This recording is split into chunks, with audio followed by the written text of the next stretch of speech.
An ordinary maid entered the wrong hotel door, but ended up saving a child's life inside. Rosa Martinez's hands shook as she slid her master key into what she thought was room 1847. 3 double shifts this week had left her exhausted, and the numbers on the doors seemed to blur together in the dimly lit hallway of the Grand Plaza Hotel's 18th floor. She'd been cleaning rooms for 6 years, and the routine had become automatic: knock twice, announce herself, wait for a response, then enter to begin the meticulous process that kept this 5-star establishment running smoothly. Housekeeping, she called softly, her accented English barely audible through the heavy door. No response came from inside, which meant the guests were out, probably enjoying the luxury shopping and fine dining that brought wealthy visitors to this part of downtown. Rosa turned the key and stepped inside, already mentally cataloging the tasks ahead. Fresh linens, bathroom cleaning, restocking amenities, vacuuming. But the scene that greeted her made her freeze in the doorway. This wasn't the standard hotel room she'd expected. Instead, she'd entered an opulent suite with floor-to-ceiling windows overlooking the city skyline. Expensive luggage sat open near a king-sized bed, and children's toys were scattered across a Persian rug that probably cost more than Rosa's annual salary. The air smelled of fresh flowers, and that particular scent of wealth, clean, refined, untouchable. Her first instinct was to back out immediately and check the room number again. She'd made this mistake before, and guests didn't appreciate housekeeping staff wandering into their private spaces uninvited. But as she started to retreat, a sound from the sitting area made her pause. A muffled, choking noise, desperate and frightening. Rosa dropped her cleaning cart and rushed toward the sound. In the suite's living room, she found a young boy, maybe 4 years old, sitting on the floor beside an overturned bowl of nuts. His face was turning red, his small hands clawing at his throat, his eyes wide with terror as he struggled to breathe. A woman sat at the room's desk 15 feet away, back turned to the child earbuds and completely absorbed in what looked like an intense phone conversation. Designer clothes, perfect manicure, the kind of polished appearance that screamed expensive education and unlimited resources. But she was oblivious to the crisis happening behind her. Rosa's training from her community college first aid course kicked in immediately. She'd taken the class 3 years ago, when her own son, Diego, started school, knowing that every parent needed to be prepared for emergencies. But she'd never imagined using those skills to save a stranger's child. "Help!" she called to the woman while rushing to the boy, but the woman didn't hear her over her conversation and noise-canceling earbuds. The child's lips were turning blue. Rosa had maybe seconds to act. She knelt behind the boy and wrapped her arms around his small torso, positioning her hands just below his ribcage. The Heimlich maneuver, she'd practiced it dozens of times on a dummy in class, but never on a real person, never with a child's life hanging in the balance. "It's okay, baby," she whispered in Spanish, then switched to English. "I'm going to help you." She performed the abdominal thrusts with careful pressure, terrified of hurting him, but knowing that doing nothing would be worse. 1 thrust, 2, 3, and suddenly a cashew flew from the boy's mouth and hit the coffee table with a small thud. The child gasped, sucking in precious air with a sound that was the most beautiful thing Rosa had ever heard. Color flooded back into his face as he began crying healthy, angry sobs that meant his airway was clear. "Mommy!" he wailed, reaching towards the woman at the desk. The woman spun around, finally registering the commotion. Her phone clattered to the floor as she took in the scene: her son crying, but breathing, a hotel maid kneeling beside him, the overturned bowl of nuts scattered across the expensive carpet. "What's happening? What's wrong?" The woman's voice carried the sharp edge of panic as she rushed to gather the boy into her arms. He was choking. Rosa explained, her own hands trembling now as the adrenaline began to fade. "On a nut, I think. His airway is clear now, but you might want to have a doctor check him to make sure he's okay." Choking. When? How long? The woman's composure cracked as she realized what had almost happened. "I was right here, I didn't hear—" It just happened. Maybe 30 seconds. I came in and saw him struggling to breathe."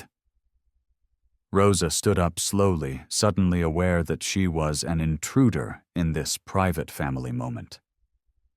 "I'm sorry for entering without permission. I thought this was a different room."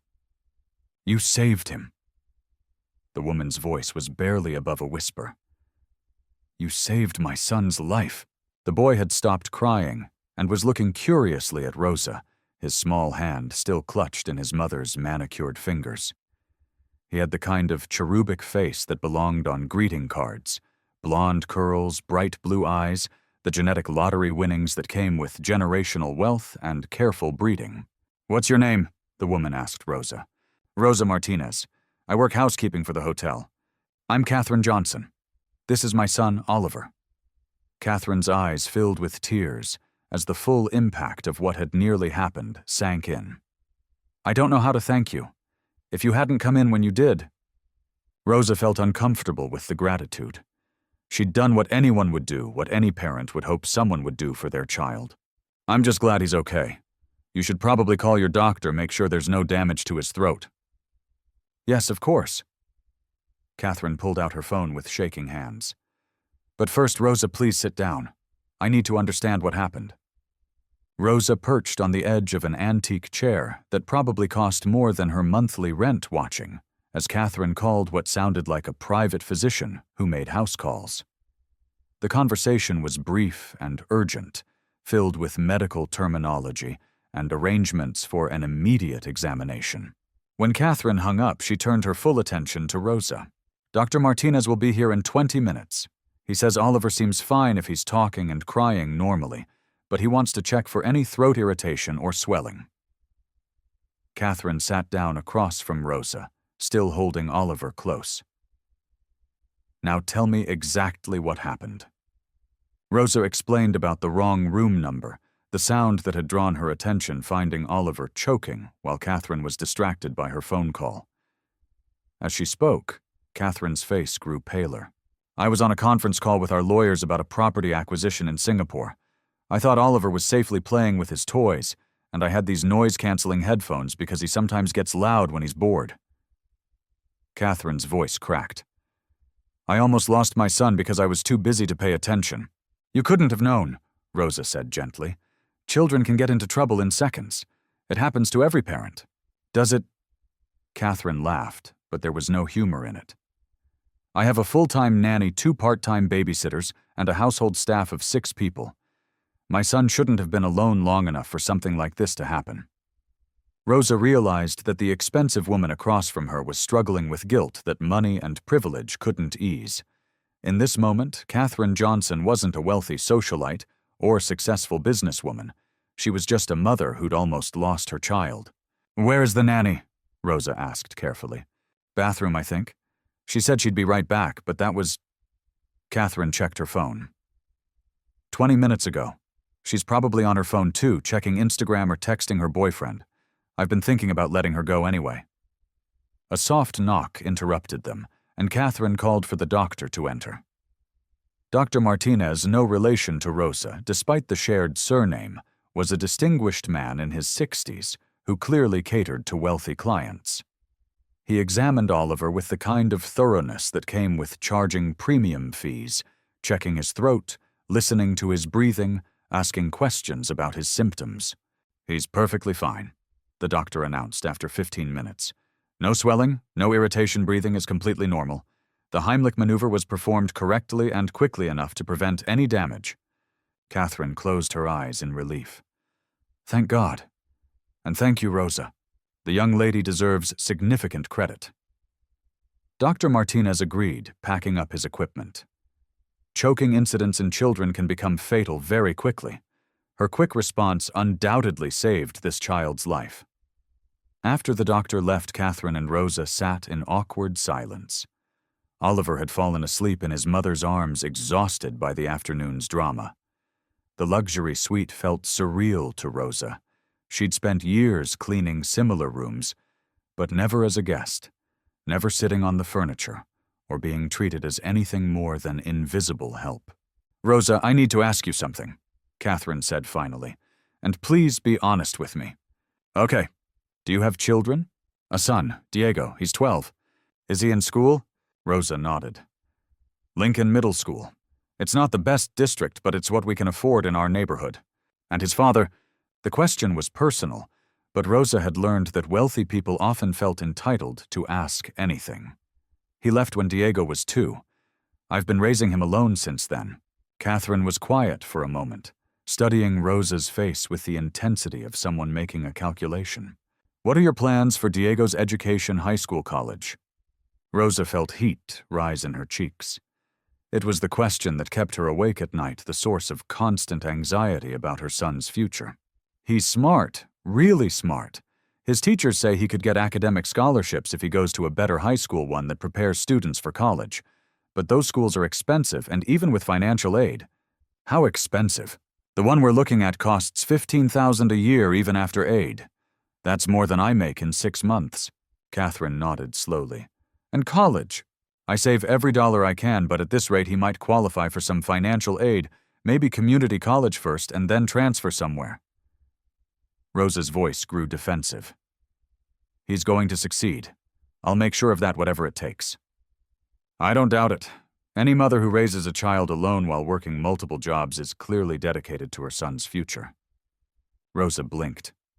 How did you know I work multiple jobs? Your hands.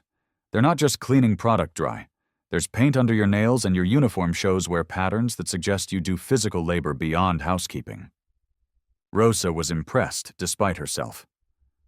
I clean houses on weekends and I do some house painting when I can get jobs. Anything to put money away for Diego's education. Catherine shifted Oliver to a more comfortable position and seemed to come to a decision. Rosa, I want to make you an offer, and I want you to think about it carefully before you answer. Rosa's heart began to race. In her experience, offers from wealthy people usually came with strings-attached expectations that weren't immediately obvious. What kind of offer?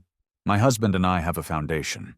We provide educational scholarships for deserving students, particularly those from families who are working hard but don't have the resources for premium education. That's very generous. We'd like to provide a full scholarship for Diego, private high school, college preparatory program, and a guaranteed college scholarship if he maintains good grades.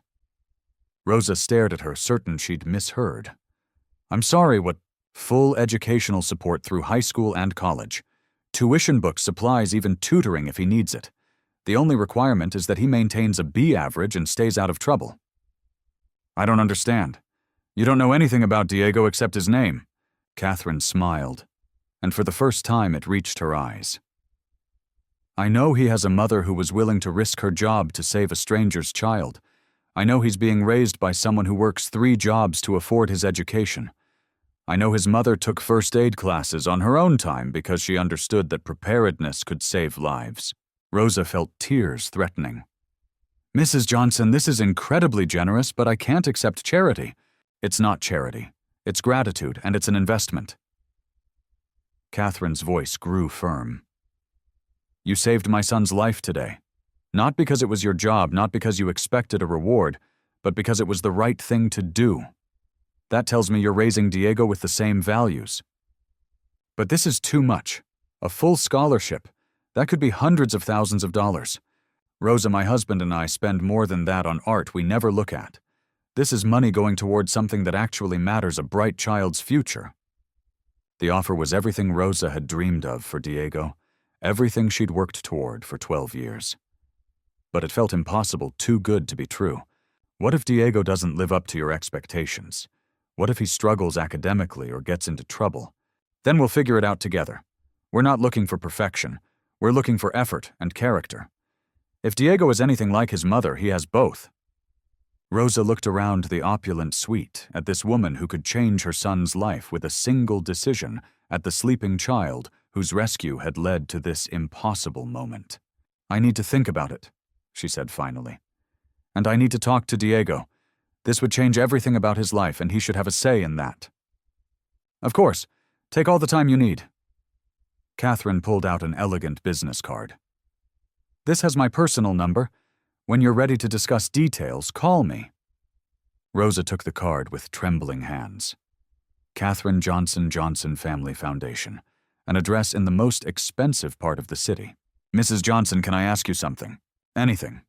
Why, I understand being grateful, but this is life-changing money. You could help dozens of families with what you're offering, Diego." Catherine looked down at Oliver, still sleeping peacefully in her arms. "Because sometimes the universe puts you exactly where you need to be, at exactly the right moment. You saved my son's life by entering the wrong room at the perfect time. That wasn't coincidence, that was meant to happen. You really believe that? I believe that good people deserve good things, and I believe that investing in children like Diego is how we make the world better." As Rosa gathered her cleaning supplies and prepared to leave, Catherine stopped her one more time. "Rosa, whatever you decide about the scholarship, I want you to know something. You're a hero. What you did today took courage and skill and compassion. Don't let anyone ever tell you that your work doesn't matter, or that you're not making a difference." Walking back to her cart in the hallway, Rosa felt like she was floating. Her mind raced with possibilities. Diego in a top-tier high school college, bound his future secured by one act of basic human decency. But beneath the excitement was fear. What if this changed Diego in ways she couldn't predict? What if he lost connection to his roots, his community, his understanding of what it meant to work for everything you achieved? These were questions she'd have to answer carefully. But as she returned to cleaning rooms for the rest of her shift, Rosa carried with her the knowledge that sometimes the wrong door leads to exactly the right opportunity. And sometimes saving a life saves more than just one person. It saves the future of everyone who loves them. That evening, Rosa sat at her small kitchen table across from Diego, watching her 12-year-old son process the most significant news of his young life. She'd explained everything: the wrong room, the choking child, the grateful family, and the scholarship offer that could transform his future. Diego was quiet for a long time, his math homework forgotten, as he stared at Catherine Johnson's elegant business card. "So this lady wants to pay for me to go to fancy schools because you saved her kid?" he asked, finally. "That's right, mijo. But it's not just about the money. There would be expectations, good grades, good behavior, working hard to make the most of the opportunity." "What kind of school are we talking about?" Rosa pulled out the brochure she'd picked up months ago when she first started researching private schools. "Riverside Academy. College preparatory program, small classes, 98% of graduates go on to 4-year universities." Diego studied the glossy pages showing students in uniforms, state-of-the-art science labs, and immaculate athletic facilities. Everything looked impossibly pristine and expensive. "Would I have to wear a uniform?" "Probably." "Would I know anyone there?" Rosa's heart clenched at the question. "No, baby. You'd be starting over, making new friends, learning to fit in with kids who've grown up very differently than you have. Kids with money. Yes, kids whose families have money." Diego was quiet again, and Rosa could see him wrestling with the implications. Her son was smart and mature for his age, but he was still 12 years old. The social challenges of entering an elite academic environment would be enormous. "What do you think I should do, Mom?" "I think this is your decision, Diego. It's your life, your future, your education. I'll support whatever you choose." "But what would you do if you were me?" Rosa had been asking herself the same question all afternoon. "I would be scared. This kind of opportunity doesn't come to families like ours. It would mean leaving everything familiar and comfortable, working harder than you've ever worked, proving yourself in an environment where most people will assume you don't belong." "That doesn't sound like a recommendation. But," Rosa continued, "I would also think about what this could mean for your future. The doors it could open, the education you'd receive, the connections you'd make. And I'd think about whether I was brave enough to bet on myself." Diego nodded slowly. "Can I meet Mrs. Johnson before I decide? I'm sure she'd be happy to meet you. And can I see the school, talk to some students who go there? We can arrange that too." "Okay." Diego straightened his shoulders in a gesture that reminded Rosa powerfully of his father, not the man who'd abandoned them, but the dreams she'd had about who he might become. "Let's set up the meetings. But Mom..." "Yes. Whatever happens, I want you to know that I'm proud of you. What you did today was amazing." Rosa felt tears threatening again. "Thank you, baby." That means everything to me. The next morning, Rosa called Katherine Johnson's personal number, her hands shaking as she dialed. "Rosa, I'm so glad to hear from you." Katherine answered immediately. "How are you feeling about everything?" "Overwhelmed, honestly. But Diego wants to meet you and learn more about the opportunity." "Wonderful. Would you be available for lunch this weekend? Somewhere comfortable and casual where we can all talk?" They arranged to meet at a family restaurant in Rosa's neighborhood neutral territory, where Diego could feel more at ease. Rosa spent the rest of the week preparing him for the meeting, talking through possible questions, and helping him understand what kind of commitment he'd be making. Saturday afternoon, Katherine Johnson walked into Mama Elena's Mexican restaurant wearing jeans and a simple sweater, looking more like a suburban mother than the wealthy benefactor Rosa had met in the hotel suite. Oliver wasn't with her. She'd explained that he was spending the day with his father. "You must be Diego," Katherine said, extending her hand to Rosa's son. "I've heard wonderful things about you." Diego shook her hand politely, but Rosa could see he was nervous. "Thank you for coming to meet me, Mrs. Johnson. Thank you for being willing to consider our offer. I know this must feel pretty overwhelming." They ordered food and settled into a booth, and Katherine began explaining the scholarship program in terms a 12-year-old could understand. She talked about the academic challenges, the social adjustments, and the long-term benefits of an elite education. "Can I ask you something, Mrs. Johnson?" Diego said during a pause in the conversation. "Of course. Why me? I mean, there are lots of smart kids who need help with school. Why did you pick me specifically?" Katherine smiled at the directness of the question. "That's exactly the kind of thinking that tells me you're the right choice. You're not just accepting the offer without understanding it. But that's not really an answer. You're right, it's not." Katherine leaned forward. "Diego, your mother saved my son's life. Not because she had to, not because it was her job, but because when she saw someone in trouble, she acted immediately to help. That tells me she raised you with values that can't be taught in any classroom." "So this is really about my mom, not about me. It's about both of you. It's about investing in a family that understands the difference between right and wrong, between selfishness and service. Those are the qualities we're looking for in scholarship recipients." Diego considered this carefully. "What if I go to this fancy school and I don't fit in? What if the other kids are mean to me because I'm different?" Katherine's expression grew serious. "That might happen, Diego. There might be students who've never met anyone from a background like yours who say ignorant things or make assumptions about who you are. That doesn't sound very appealing. But there will also be students who become lifelong friends, teachers who challenge you to achieve more than you thought possible, and opportunities to discover talents and interests you never knew you had."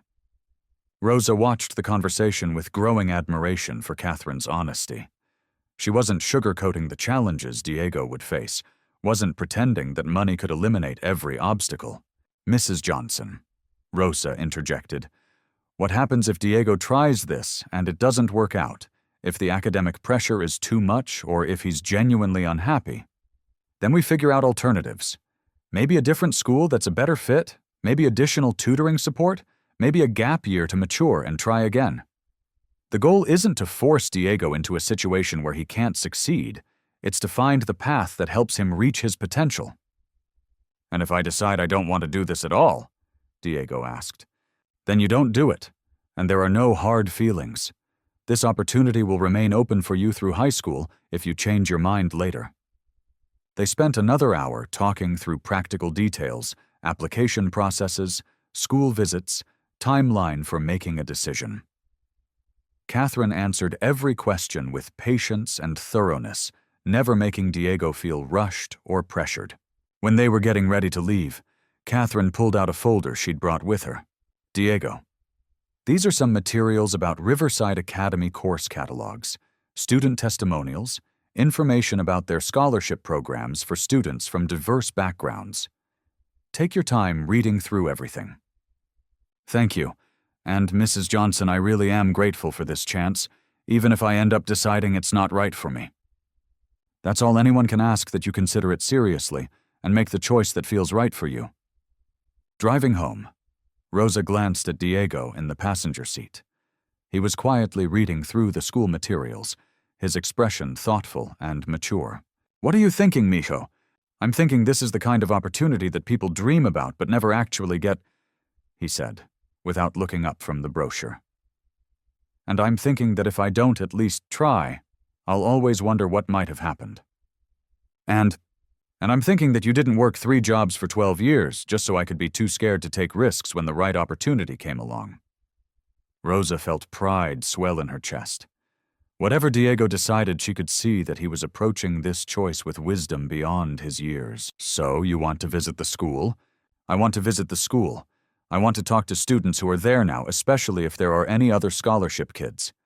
And I want to shadow some classes to see what the academic level is really like." "That sounds like a smart approach." "Mom." "Yes, baby.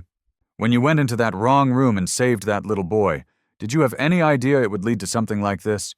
Rosa thought about that moment, the split-second decision to act the training she'd almost not bothered to take, the pure instinct to help a child in danger. "No idea at all. I just saw someone who needed help and did what felt right. Maybe that's how the best things happen. Not because we plan for them, but because we're ready when they show up." Rosa smiled, realizing that her 12-year-old son had just articulated something profound about opportunity and preparation. "Maybe you're right, Diego. Maybe the most important thing isn't knowing what's coming. It's being the kind of person who's ready to recognize it when it arrives." As they pulled into their apartment complex, Rosa looked at the modest buildings where they'd lived Diego's entire life. Regardless of what he decided about the scholarship, this would always be home. The place where he'd learned his values, developed his character, and discovered his strength. But now, for the first time, she could also envision a different future for him. Not better or worse than the one they'd planned, but bigger, filled with possibilities she'd never dared imagine. And it had all started with entering the wrong room at exactly the right moment. 2 weeks later, Rosa and Diego walked through the imposing gates of Riverside Academy for his Shadow Day visit. The campus looked like something from a movie about elite education, ivy-covered buildings, manicured lawns, students in crisp uniforms moving between classes with the confident ease of the privileged. "It's really fancy," Diego whispered as they approached the admissions office. "It is," Rosa agreed, fighting her own intimidation. "Remember, we're here to see if this is a good fit for you, not to convince anyone of anything." The admissions director, Mrs. Patterson, greeted them warmly and introduced Diego to his student guide, a junior named Marcus Williams, who'd also entered the school on scholarship. "Marcus will show you around campus and take you to a few classes," Mrs. Patterson explained. "Diego, just observe and ask any questions that come up. This is about helping you understand what student life is really like here." Marcus was a tall, confident young man who immediately put Diego at ease. "You nervous?" he asked as they walked toward the academic buildings. "Yeah, pretty much." "Good. I was terrified on my shadow day. Thought everyone would figure out I didn't belong here within 5 minutes." "Did they?" Marcus laughed. "Some of them, yeah. But the cool thing about this place is that once you prove you can handle the academic work, most people stop caring where you came from." They visited an advanced placement history class where students were engaged in a sophisticated discussion about economic factors in the Civil War. Diego listened intently as his peers, kids his age, articulated complex arguments with vocabulary and confidence he'd rarely encountered. "Are they all this smart?" he asked Marcus quietly. "They're all well prepared. There's a difference. Most of these kids have been in advanced programs since elementary school had tutors taking test prep courses. But smart, you can compete with anyone here academically if you're willing to work for it." The next class was AP Biology, where students were conducting lab experiments that looked more advanced than anything Diego had seen in high school science programs.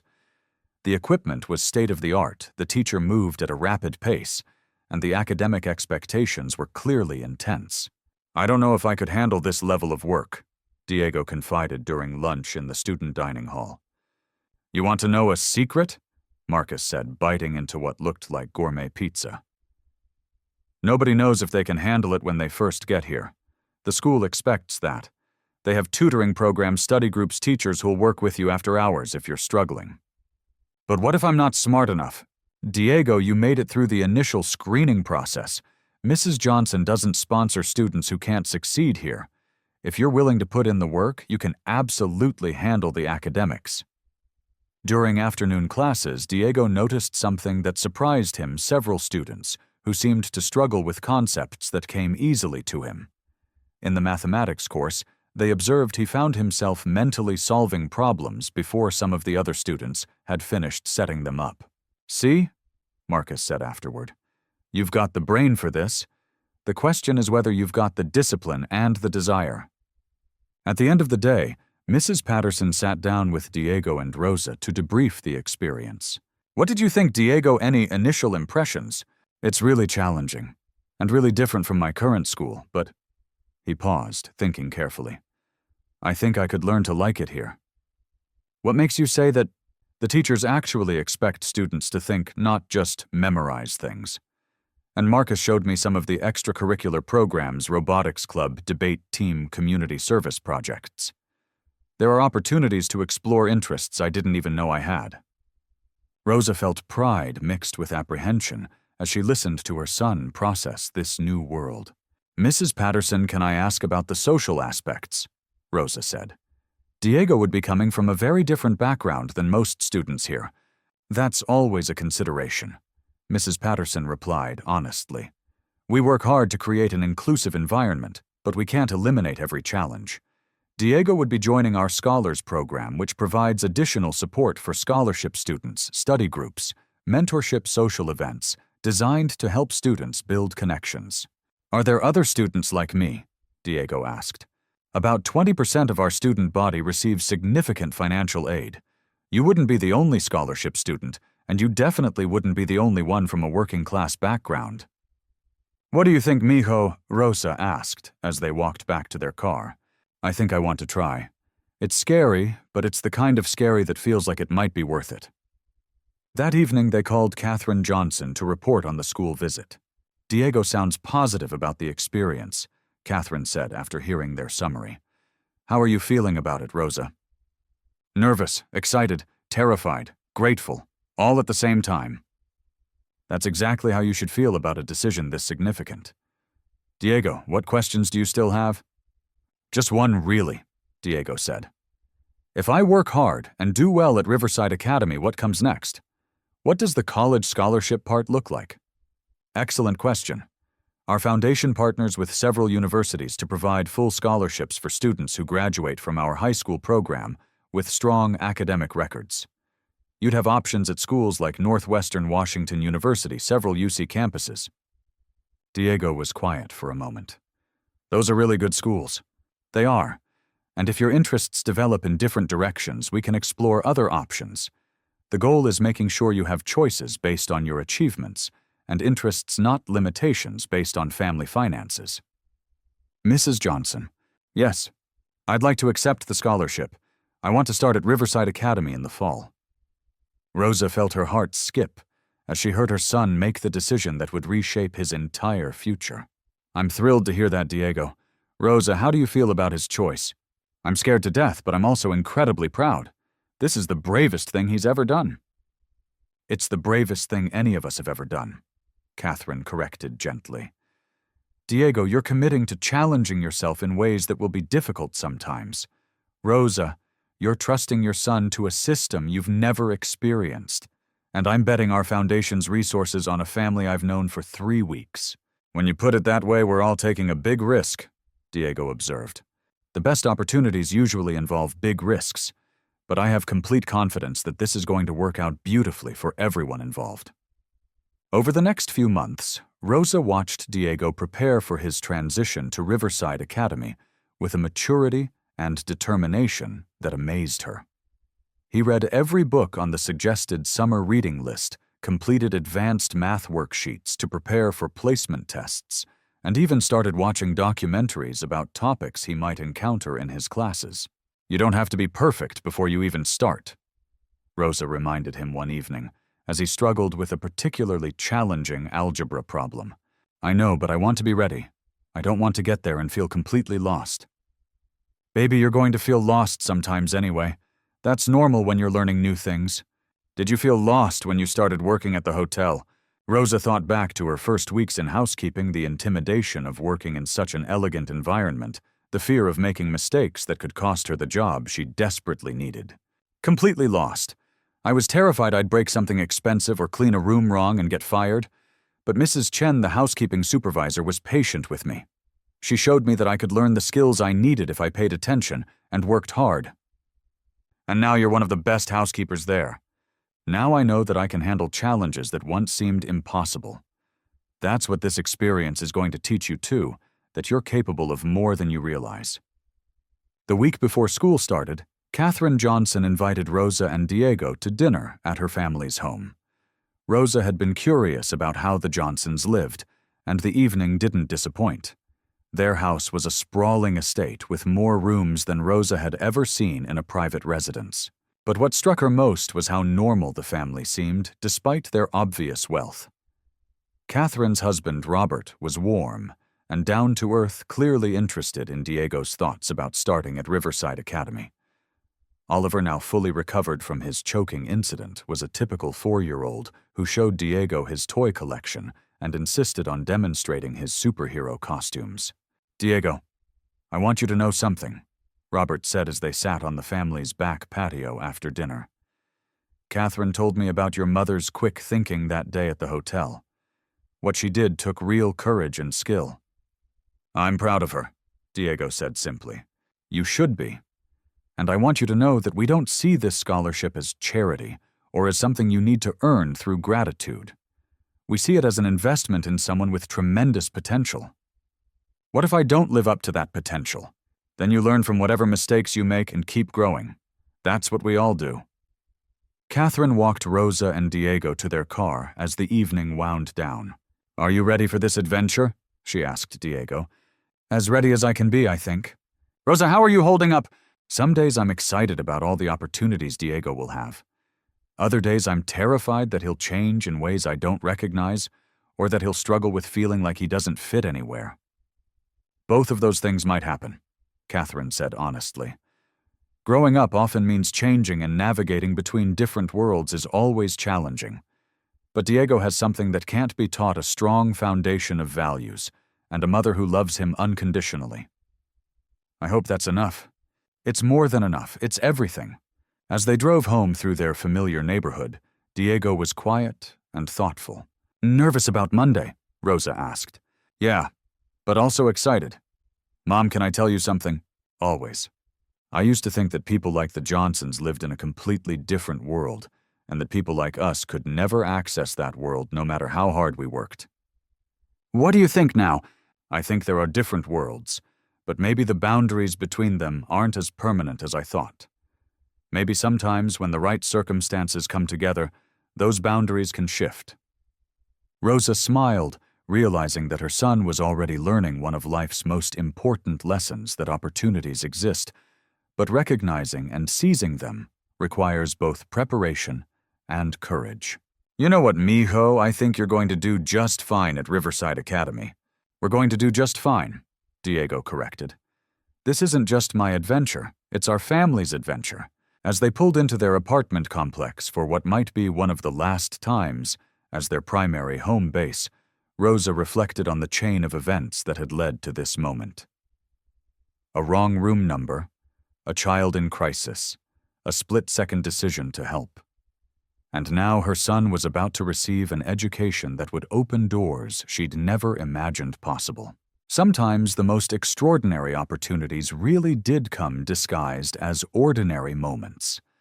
And sometimes when you're brave enough to act on your values, the universe responds by expanding your entire world.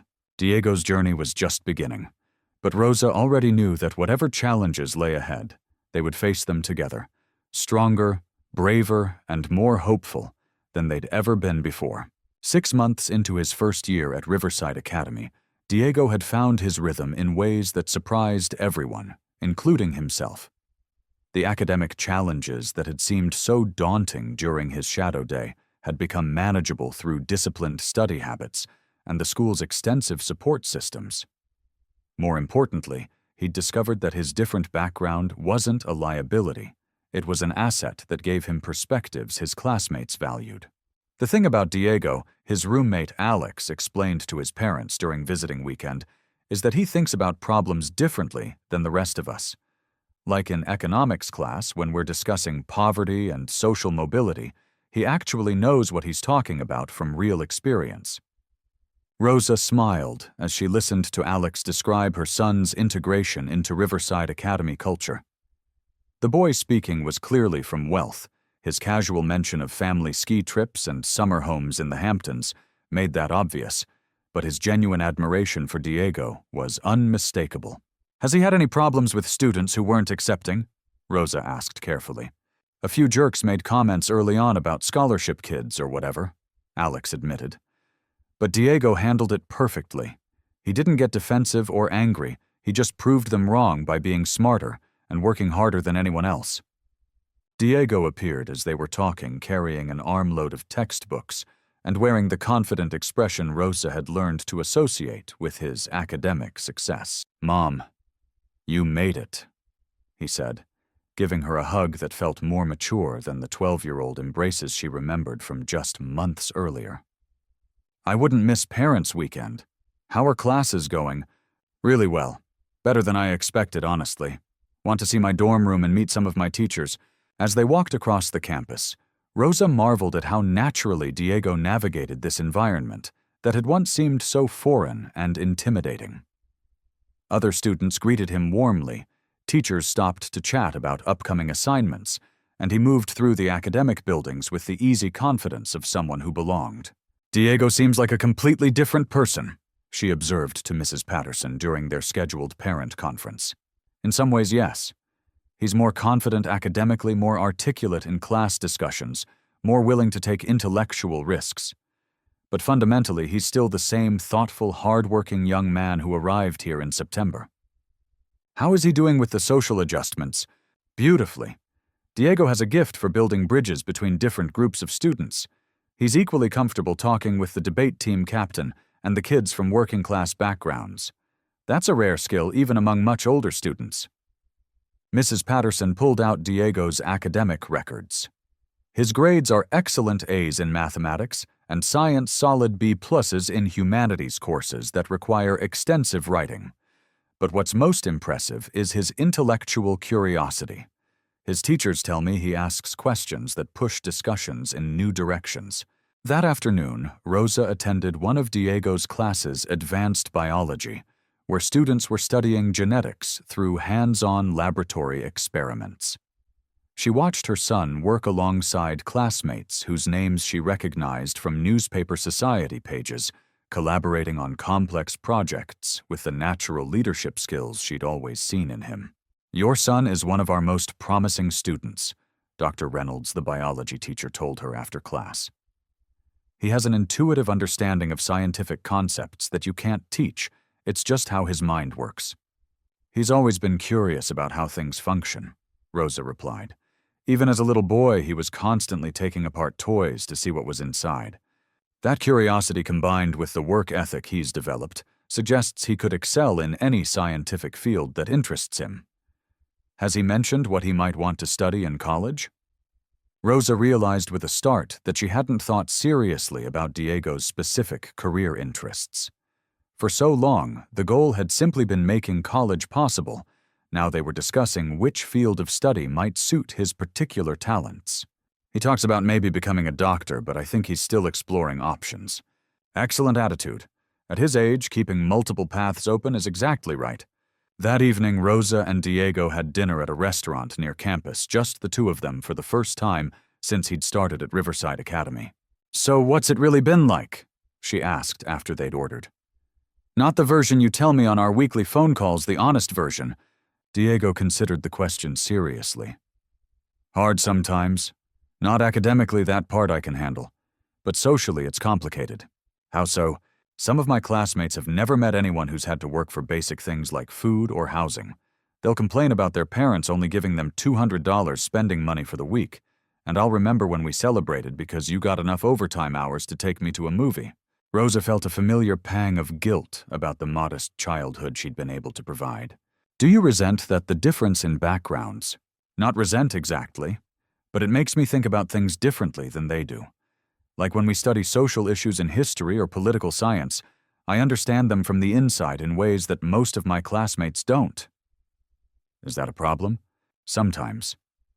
There are conversations where I can tell that my perspective makes people uncomfortable because it challenges assumptions they've never had to question.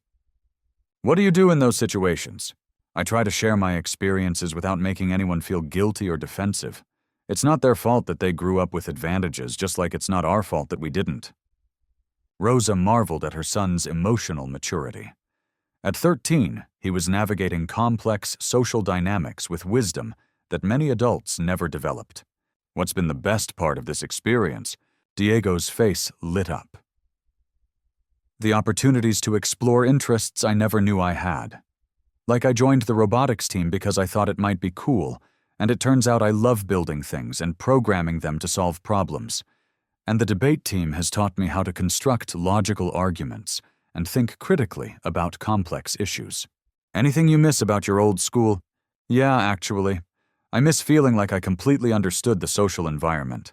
At Lincoln Middle School, I knew exactly where I fit, who my friends were, what the unwritten rules were. Here, I'm still figuring some of that out. Do you ever wonder if you made the wrong choice? If you should have stayed where things were comfortable? Diego was quiet for a long moment. Sometimes. Usually when I'm struggling with a particularly hard assignment or when I feel like I don't quite fit in with either the scholarship kids or the wealthy kids. But then something happens that reminds me why I'm here. Like last week, our chemistry teacher was explaining molecular structures, and suddenly I understood something about the world that I'd never understood before. Or I'll have a conversation with a classmate that challenges me to think about an issue from a completely new angle. So you're glad you took the risk? I'm glad we took the risk. Mom, none of this would be possible without all the work you did to get me here. Rosa felt tears threatening. Diego, I need to ask you something, and I want you to be completely honest. Okay. Are you happy, really, truly happy with this new life? Diego considered the question with the seriousness it deserved. I'm not always happy. Some days are really challenging, and I miss the simplicity of our old life. But I am fulfilled in ways I never was before. I feel like I'm growing and learning and becoming someone I'm proud to be. That's all I've ever wanted for you. What about you, Mom? Are you happy with how things have changed? It was Rosa's turn to think carefully. I'm proud of you beyond words. I'm grateful for opportunities I never dreamed possible. But I also worry sometimes that I'm losing my little boy to a world I don't completely understand. You're not losing me. I'm just becoming a bigger version of myself. What do you mean? All the values you taught me, all the lessons about working hard and treating people with respect, and standing up for what's right, those are still who I am. They're just operating in a different environment now. That night, Rosa called Catherine Johnson to report on Parents' Weekend. He seems to be thriving academically and socially, Rosa said. But I can see that he's also grappling with some complex questions about identity and belonging. That's completely normal, Catherine assured her. Most students who transition between different socioeconomic environments go through a period of figuring out how to maintain their authentic selves while adapting to new expectations. How long does that usually take? It varies.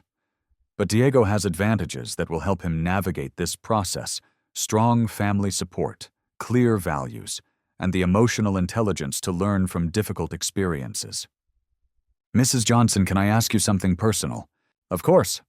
Do you ever worry that we're changing Diego in ways that might not be entirely positive, that exposure to this much privilege might alter his perspective on what matters in life? Catherine was quiet for a moment. I worry about that with every student our foundation sponsors. It's why we put so much emphasis on community service requirements and maintaining connections with their home communities. What have you learned from other scholarship recipients? That the ones who thrive long-term are those who learn to be bicultural, comfortable navigating elite environments without losing connection to their roots. Diego seems to be developing exactly that skill. How can I support him through this process? Keep having honest conversations like the one you had tonight. Keep asking him about his experiences and feelings, and keep being the steady, loving presence that's been his foundation all along. As Rosa drove home to her apartment that night, she reflected on how dramatically their lives had changed in less than a year. Diego was receiving an education that would open doors to opportunities she'd never imagined possible.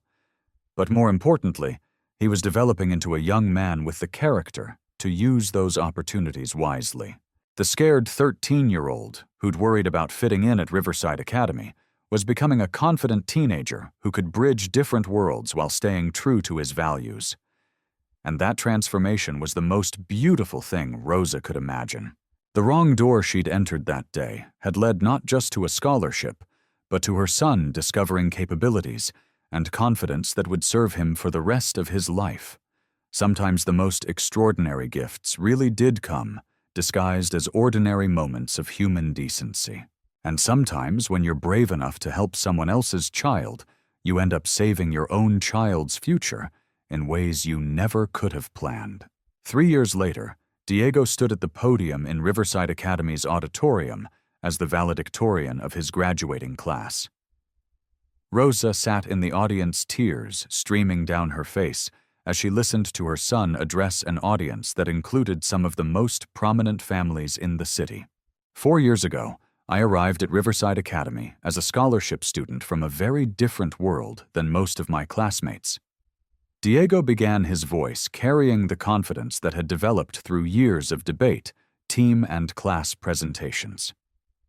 I was terrified that I wouldn't be smart enough, that I wouldn't fit in, that I'd somehow prove that I didn't deserve to be here. He paused, scanning the audience until his eyes found Rosa's. What I learned instead is that belonging isn't about where you come from, it's about what you contribute. Every student in this graduating class has brought unique perspectives and talents that have made our educational experience richer for everyone. The speech continued for 10 minutes, touching on themes of academic excellence, social responsibility, and the importance of using privilege to create opportunities for others. But what struck Rosa most was hearing her son articulate ideas about leadership and service that clearly reflected the values she'd tried to instill in him from childhood. As we move on to college and begin building our adult lives, Diego concluded, "I challenge each of us to remember that our achievements are not just individual successes, they're platforms for lifting others up. The education we've received here is not an end goal, it's a responsibility."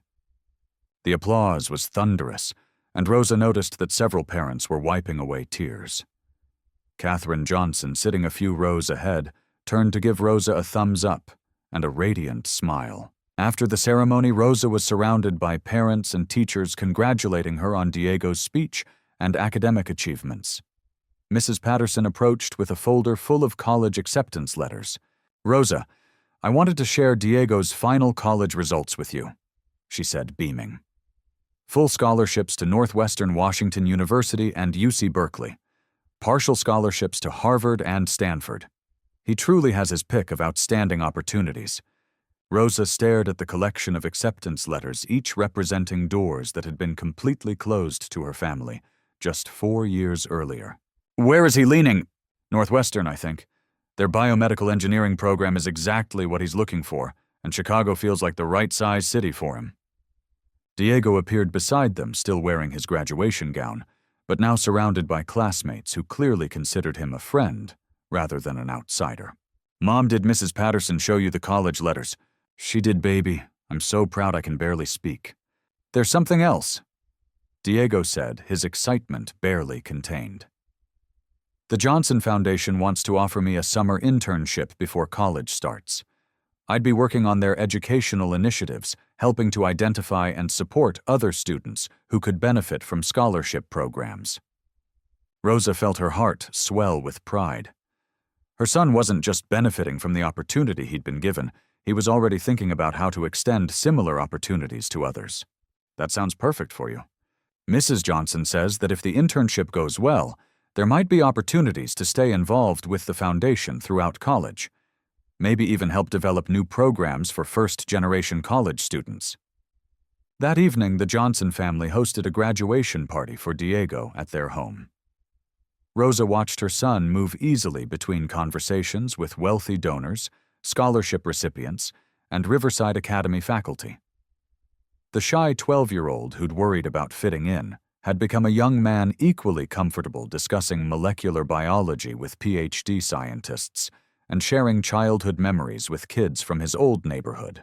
"He's remarkable," Robert Johnson said, joining Rosa on the patio where she'd stepped outside for some quiet reflection. "Catherine and I have sponsored dozens of students over the years, but Diego's combination of academic excellence and leadership potential is truly exceptional. He's worked so hard for this. We all have. You raised an extraordinary young man, Rosa. The values and work ethic he learned from you are what made his academic success possible. I keep feeling like I should pinch myself. 4 years ago, I was just trying to save enough money for him to go to community college. Now he's heading to Northwestern with a full scholarship. And in 4 years, he'll probably be changing the world in ways none of us can imagine yet." Rosa looked through the patio doors at Diego, who was deep in conversation with several younger scholarship students about their upcoming transitions to Riverside Academy. "Can I tell you something, Mr. Johnson?" "Of course. The day I accidentally entered your hotel suite, I thought I was just having the worst possible luck wrong room, potentially angry guests, probably a complaint to my supervisor. And instead I learned that sometimes what looks like a mistake is actually destiny arranging itself. That little boy choking me happening to be there with the right training at exactly the right moment, it changed everything for our family." Robert nodded thoughtfully. "Catherine has a theory about that day." "What's that?" "She believes that the universe conspires to put the right people in the right places when important things need to happen. You were there because Oliver needed you, but also because Diego needed the opportunity that would come from your being there. Do you believe that? I believe that good people who act on their values create conditions for remarkable things to happen. Whether you want to call that destiny or coincidence doesn't matter as much as recognizing it when it occurs." As the party wound down, Catherine pulled Rosa aside for a private conversation. "I want to discuss something with you," she said, leading Rosa to the quiet library, where they could talk without interruption. "What's on your mind? Diego's future and yours. We've been so focused on his education and development that I haven't asked much about how these changes have affected your life." Rosa considered the question. "Honestly, it's been the most rewarding and terrifying experience of my life. Watching Diego grow into someone capable of so much more than I ever imagined, but also knowing that he's moving into a world where I can't protect or guide him the way I used to. That's exactly what I wanted to talk about. Rosa, you've supported Diego's transformation beautifully, but what about your own goals and dreams?" "My goals and dreams were always about giving Diego the best life possible. Those have been fulfilled beyond anything I dared hope for." "But what about Rosa Martinez, the individual separate from Rosa Martinez, the mother? What are your personal aspirations?" The question caught Rosa off guard. For so long, her identity had been entirely wrapped up in providing for and supporting Diego that she'd stopped thinking about her own desires and potential. "I don't know if I have any separate aspirations anymore. Then I'd like to suggest some. Rosa, you've demonstrated remarkable capabilities over the past 4 years: project management, communication skills, understanding of educational systems, insight into how to identify and develop potential in young people." "What are you saying?" "I'm saying that our foundation could use someone with your background and perspective. We need staff members who understand both the challenges facing scholarship candidates and the systems that can help them succeed." Rosa stared at her. "Are you offering me a job?" "I'm offering you a career, Director of Student Services for the Johnson Foundation. You'd oversee our scholarship programs, work directly with students and families, help us identify and support the next generation of Diego Martinez success stories." The offer was as unexpected as the original scholarship had been. "Catherine, I don't have the educational credentials for that kind of position. I'm a hotel housekeeper with a high school diploma. You have something much more valuable: lived experience and proven judgment. You've navigated the exact challenges our scholarship families face. You understand what support systems actually work because you've used them." "What would the job involve?" visiting schools to identify potential candidates, interviewing families, providing ongoing support to current scholarship recipients, helping us refine our programs based on what you learn from student experiences. Rosa felt excitement building despite her initial skepticism. It sounds incredible, but I'm not qualified. Rosa, 4 years ago, you saved a child's life because you'd taken a first aid course on your own time, recognizing that preparation could make the difference in an emergency. That's exactly the kind of thinking and initiative we need in this role. Would I need additional education? We'd support you in taking college courses part-time, developing the formal credentials to match the practical knowledge you already have. Think of it as your own scholarship program. I need to think about this. Of course, take all the time you need. But Rosa, I want you to know that this isn't charity or gratitude. It's recognition of your capabilities and an investment in making our programs more effective. Driving home that night, Rosa's mind raced with possibilities she'd never considered. A career working with families like her own, helping other parents navigate systems that could transform their children's futures, maybe even pursuing her own education for the first time since high school. Diego, sitting beside her in the passenger seat, was quiet and thoughtful. "Penny for your thoughts, mijo. I was thinking about that speech I gave today about using our achievements as platforms to help others. It was a beautiful speech. I want to make sure I actually live up to those words. It's easy to talk about social responsibility when you're standing at a podium in front of proud parents. It's harder to maintain that commitment when you're focused on your own success and goals. What makes you think you might forget? Because I've seen it happen to other people. They start with good intentions, but then they get caught up in their own achievements and gradually lose connection with where they came from." Rosa smiled, realizing that her son's concerns proved he was already thinking like the leader she'd raised him to become. "Diego, you know what's going to keep you grounded." "What?" "Remembering this conversation. Remembering that you're worried about forgetting your values, which means those values are so deeply ingrained that losing them would feel like losing yourself. And remembering you. Everything I've achieved traces back to the foundation you gave me, the work ethic, the values, the understanding that success is meaningless unless you use it to help others. You know what Mrs. Johnson offered me tonight?" "What?" Rosa told him about the job opportunity, watching his face light up with excitement and pride. "Mom, that's perfect for you. You'd be amazing at helping families navigate these opportunities. You think I should accept it?" "I think you should do whatever makes you feel fulfilled and challenged and proud of yourself, the same way you encouraged me to take risks when they felt right. Even if it means we'd both be starting new chapters at the same time. You heading to college, me beginning a completely different career. Especially then. We'd both be growing in new directions, but we'd be doing it with the same foundation of love and support that's gotten us this far." That night, Rosa lay in bed thinking about the extraordinary journey that had begun with a wrong room number and a choking child. Diego's success was everything she'd dreamed of, and more than she'd dared hope for. But Catherine's job offer had opened her eyes to possibilities for her own growth and contribution that she'd never considered. For 12 years, her identity had been entirely wrapped up in being Diego's mother and provider. Now, as he prepared to launch into independence, she had the opportunity to discover what Rosa Martinez might become when she was free to pursue her own potential. The scared hotel maid, who'd accidentally saved a child's life, was being offered the chance to save many more children's futures and maybe discover her own in the process. Sometimes the wrong door really did lead to exactly the right life, not just for the children whose futures were transformed, but for the parents who loved them enough to take extraordinary risks when extraordinary opportunities appeared. And sometimes, when you're brave enough to act on your values in a moment of crisis, you set in motion changes that continue expanding in beautiful, unexpected directions for years to come. The story that had begun with one act of instinctive compassion was far from over. In fact, Rosa was beginning to realize it was just getting started.